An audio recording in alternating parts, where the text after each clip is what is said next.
are you doing today? I can be better. Tell us how you feel. Oh, well, I feel good in the sense that this day has finally come.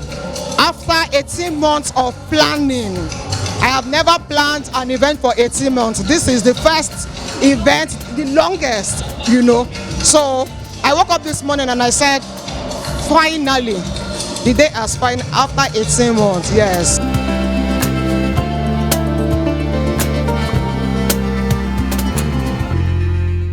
Okay, my name is Tinu Badejo. I'm the lead consultant for Stellage Events.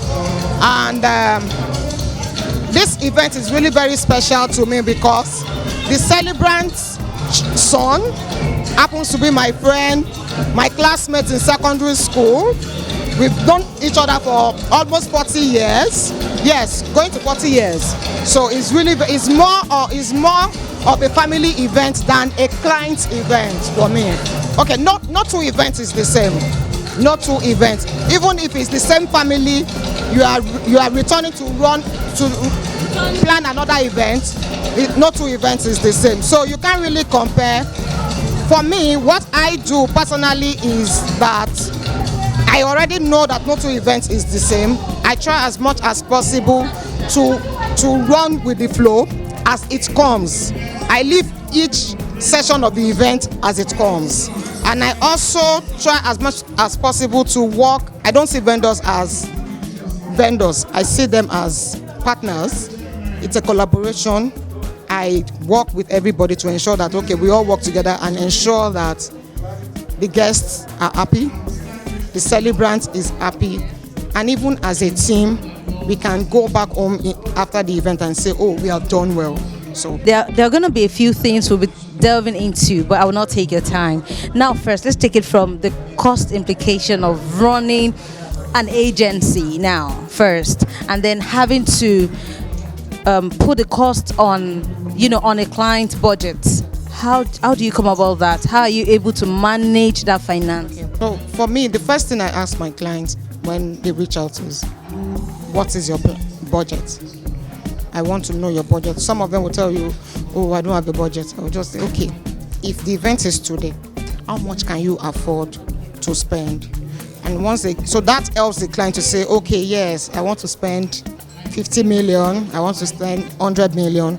So with that, I come up with I will first of all do a proposal to them to say, okay, this is what I'm looking at based on, come up with different things for them, and all that. Then I do a budget based on what they have told me that this is what, if the event is today, this is what I can afford, right? And from there, on the budget, I ensure I put indicative price. Like this event, let me use this as a case study.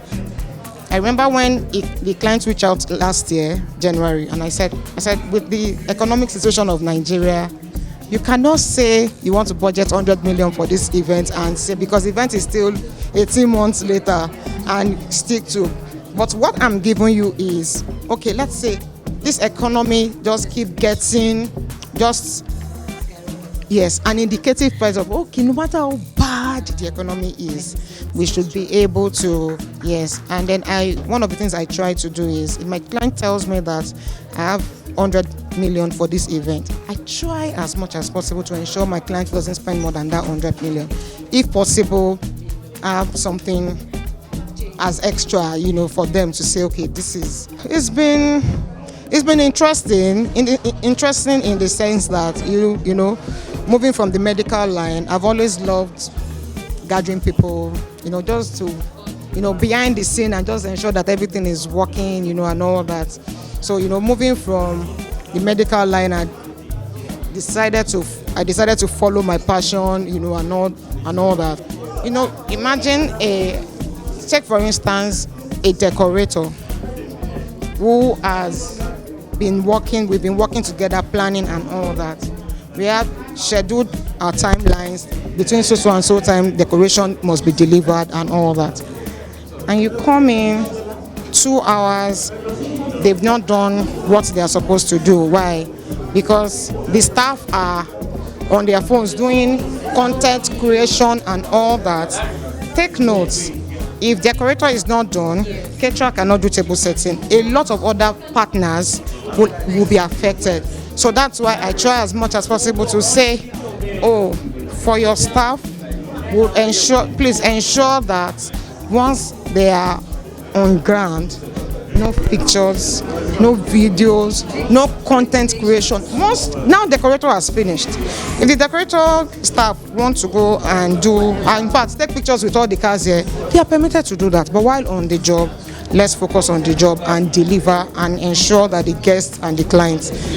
Would you say the clients you have outside in diaspora pays more than people you have here, or the other way around? It's the other way around. Okay. Why? Nigerians in diaspora just have this, not all, we have some Nigerians in diaspora who just feel that Nigerians in Nigeria are not trustworthy. Yes, trust issue. I've had quite a number of, in fact, a client told me and said, Tinu, can I trust you? That you will not cheat me. I've had clients like that, But Nigerians in Nigeria understand the economic situation of things. You tell them that a plate of food is 6,000. They understand why it is 6,000 because they know how much a basket of tomatoes is, and all that.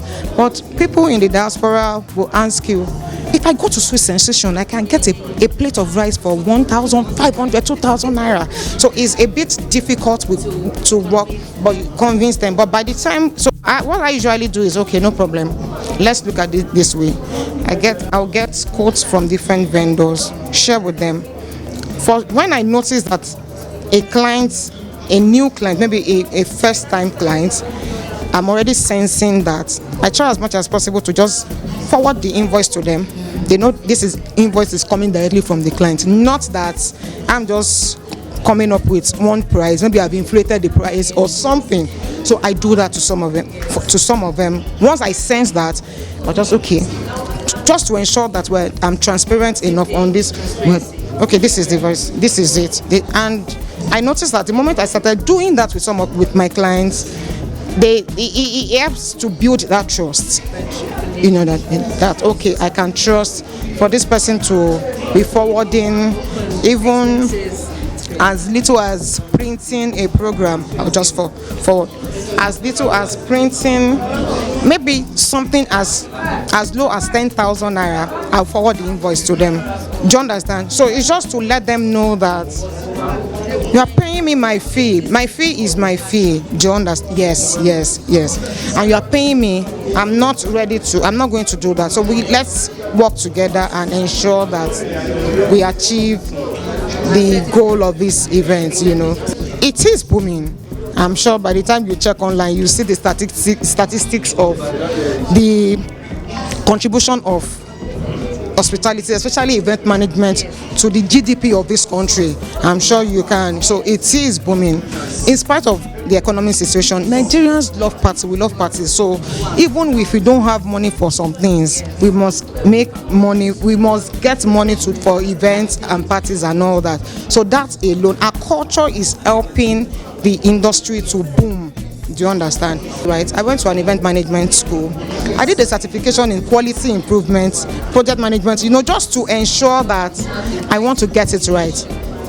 I went for a program in business management, currently running a program in business management as well. That is not only to know about how to manage an event, to also know how to manage the business. Do you understand? But sometimes when you meet some clients and you explain this to them, and then you say, okay, this is my management fee, this is what we will charge for doing this and all that. Excuse me, somebody was ready to collect 200,000 to plan everything from the beginning to the end and all that, and I'm like, who is this person? A makeup artist. Yes, a client has told me before, and by the time I realized I had gone far with this planning, and the groom called and said, sorry, we got somebody who would do it. And I said, it's fine, no problem.